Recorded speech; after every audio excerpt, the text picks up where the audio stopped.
Hey everyone, today I wanted to go through and show you a review and a flip through of The Good and the Beautiful Math 1. Now I don't have Math K, although we've done Math K, and I do really like it also, but I don't have a kid doing it this year, so I can't show you through it. But this is Math 1. We have actually completed, we've completed every level of The Good and the Beautiful between the different kids, not like one kid. Between all the different kids, I've done every level of The Good and the Beautiful Math. And I'll just start out by telling you that I really like how it starts very, very slowly. It gives a very slow introduction. It starts with very little work. They're just learning the very basics, learning the numbers, learning to count.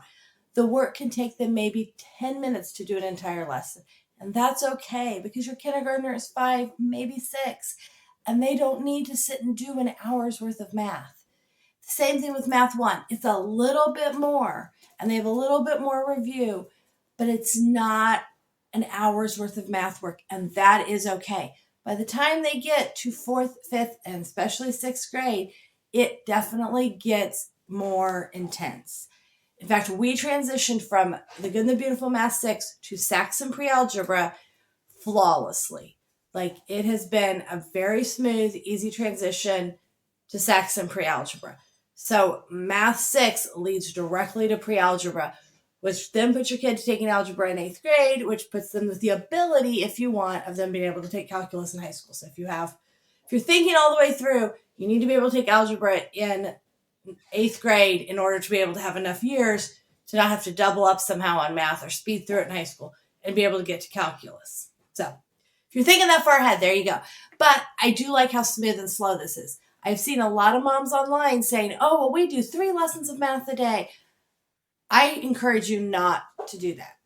I encourage you that if your kid goes through a lesson and then they are like, man, that was so much fun, I love math, I encourage you to look into things like logic games, and I will show you some of my favorites someday, or even extra math practice. This does need some extra, like addition, subtraction, basic math fact practice.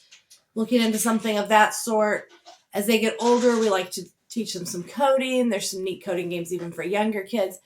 So I encourage you to look into some extra activities that help them with that same process and mind skill. And my reasoning for that is because if you do 3 lessons of Math 1 in a day, which is possible for some kids, I have had some kids that could have easily sat down and done that. The problem with that is that puts them doing Math 3 when they're 6 or 7. And then that means it puts them doing Math 6. If you keep up that kind of just rapid pace, they're trying to do Math 6 when they're 8 or 9 or even 10, and their brains just aren't there. The maturity level for the amount of work and the amount of writing and the amount of reasoning needed just isn't there. And then kids start to get frustrated because they go, but I was doing 3 lessons a day. I'm so smart in math. I should be able to do this. And they don't understand that there's just a maturity level that needs to come to be able to do that level of work, to be able to think through those kinds of problems. They're just that much harder, especially when you get to fractions and things. So I just encourage you, find some math games to play. We have Sum Swamp, which is a favorite. We have a time-telling game, which I don't think they make anymore, but it's super fun. We have one with money. Find ways to do the math outside of just doing lots and lots of lessons if your kid really loves it. Or explore some other areas of learning. Do some art, do some music, things of that. Music is great with math. So some of those types of concepts. That's just my personal opinion. Of course, do what you want, what works for your kid. So I'm going to flip you around. I'm going to show you the inside of this book. We really do like The Good and the Beautiful Math. I really, really like this. I've done lots of math curriculums over the years. I really like this math. Okay, so this is The Good and the Beautiful Math Level 1, and I do love how pretty it is. That's kind of a silly thing, but we have done rod and staff math before, and it just was so boring, and I do appreciate how pretty this math is. And so you open it up. It does have a hundreds chart, which my son still needed to be able to use this hundreds chart to count and use that for helping at the beginning of the course when he was counting. Over here, it has a table of contents. There are 120 lessons-ish, kind of. So every unit, there's 4 units. No, this one only has 3 units. Okay, there's 3 units. And at the end of a unit, lesson 39 and 40 is the unit assessment. Lesson 79 and 80 is a unit assessment. And lesson 119 to 120 is a unit assessment. So those actually may only take one day, may take two. It just depends on your child and how they're doing with the math. And I'll show you those so you can see what I'm talking about. But so here is what is basically taught in each lesson. But I'll show you why I really like this here in just a minute. Why I really like the Good and the Beautiful math altogether. So it tells you the things you need. You need the course book, and then it comes with a box, which I'm not going to go dig out right now, but it's just a little box. And it has, well, actually, I will pull it out. It's right here. So here is the math box that it comes with. The clock has broken. I think they've broken all of them.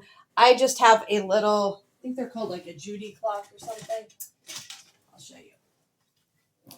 I have this clock. We like this one because as you move the minutes, the hour moves also, so they see how that actually works. Okay, so the clock doesn't work, but it comes with the tanagram shapes. They're magnetic, but it no longer comes with a magnetic board because those broke or something. Okay, then it comes with these little clocks, which they use for practicing time and putting time in order. It comes with these little boats that they use for different parts. My son loves maybe the submarine. He has one that's his favorite. It comes with some fake money, and it comes with a right-left dice, which I love how they use that to practice, and a just regular number dice.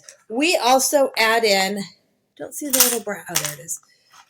I add in a paperclip and a brad because there are some games in this book that tell you to use a pencil to make a spinner, but a paperclip and brad makes a much better spinner than using a pencil, and I think maybe they've used paperclip, but the brad works way better. Okay, so let me show you kind of how a lesson, oh, there's nothing on that page. So for each unit, it kind of tells you what's going to be taught and done in that unit. It does give some teacher tips if you feel like you need them. Then you get to the actual lesson. And so it has here some review things. These are just, and it says practice if they're not mastered. So most of these things we practice every day, and whatever is in this little box. And I love it because it, instead of me having to think, okay, have we practiced counting to 10 or 20? Have we practiced counting by twos? I don't have to remember what we've done, when we've done it. It tells me, and they're very well spaced out. It's obvious somebody took time and effort to create these little boxes well in all of the curriculums. So, and as you practice counting, we have, especially at the beginning of the course, we would use this hundreds chart. In the kindergarten book, we had the twos highlighted out so we could practice those, or the fives and tens. We use the chart to help us if we need to, because our goal is learning. Our goal isn't just to say, look, we mastered everything. Our goal is to learn, and we just keep working on that. This is the right-left dice. I love this one. You put one of the boats in the middle, and then they roll the dice, and they move either left or right, depending on what the dice tells them. So it's just a really great way to practice left and right. And it's kind of fun because it's a little game. And you can play, they can play. We can see who can get to the end, to the shore fastest if you want. So you put two boats, and each of you could move yours. So you can make it fun. Kids love to beat their parents, right? Beat the mom. And so then just different things, starting with the number strips. This is the review section. As my kids get older, I have them do this section on their own. At this point, I would not have. But as we've gotten further into the book, let's see. So as we've gotten, you'll see my kid's not perfect. But as we get further, let's say this is lesson 27. I'm just checking to make sure there's nothing personal on the page I show you. Okay. So as we get to, like, say this lesson, I might be like, okay, why don't you do this while I go switch the laundry real quick? Why don't you do this real quick? I got to go check on this other kid. And they start to do little bits by himself so that by hopefully second grade, he can do the entire review or independent practice section by himself. And then I can just check it for him. So my goal is to slowly work my kids to having some independence. My third grader, for instance, does the review sections on her own before we've ever done the lesson because they're set up so you really can. And then I check that and teach her lesson. That allows me to work with my younger kid first and then move up. So let me flip back to a unit assessment and show you what that looks like. I don't want to flip through the parts we've already done because it does have them memorizing things like my phone number. And you don't need to know that. Okay, let's see. There we go. Here's a unit. So here is a unit assessment. This is unit 2.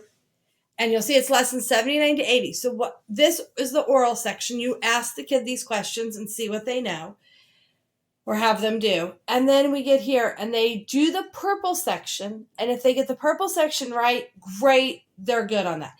If they don't, then it has an orange section that they can do. And that's why it can take 2 days, so that they can kind of do this. You could review with them, then they could do this. You can do it however you want. You're the parent. A little calendar review.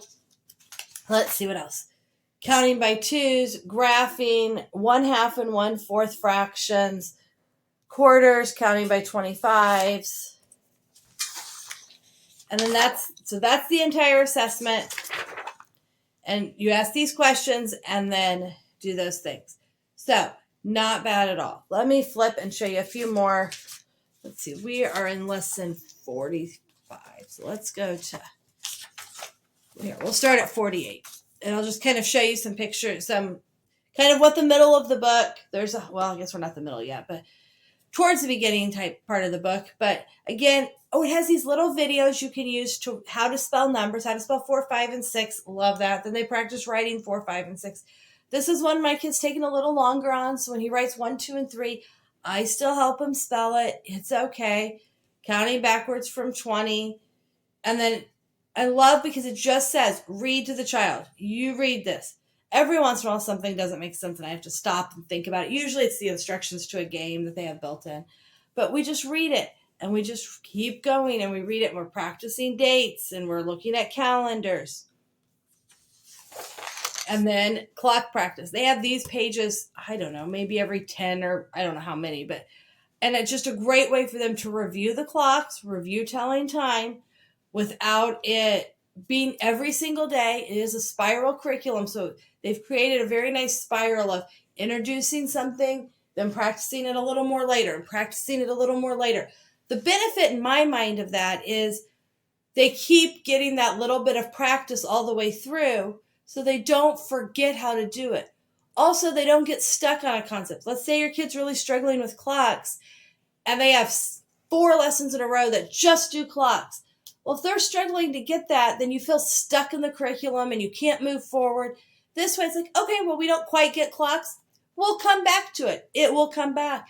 And eventually it kind of clicks in their brain. Their brain gets enough little pegs built up. It clicks and they suddenly then are able to do the concept. And then, so here's 49. Again, you watch the video of how to spell 4, 5, and 6. My kids, the videos are less than 2 minutes long, just fun little songs and how to spell them. I think my 3-year-old will know how to spell 4, 5, and 6 soon because she likes to listen to them. Okay, let's flip to more of the middle of the book. And so counting by 25s, writing. So this part, just you work with them on. Then it introduces new material. Then we have review material.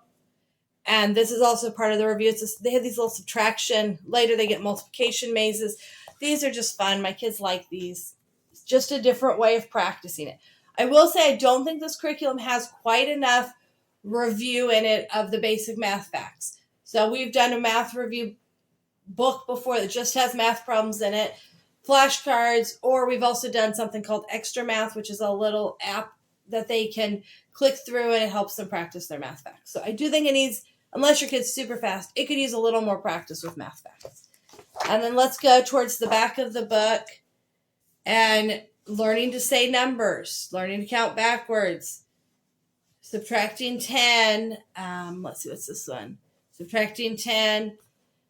Then we have a fun page to do the math facts on. You can take your boat, move your boat along. So it tries to incorporate at least a little bit of kinesthetic of here, move your boat along, find the next one. There's some games incorporated. Okay, I like these.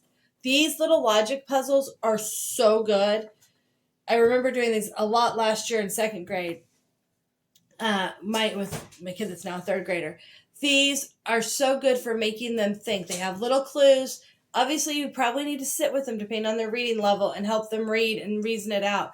But so good for helping them with those reasoning skills. These little flowers, what adds to 5? What adds to 5? They have these just throughout the little book during the review sections.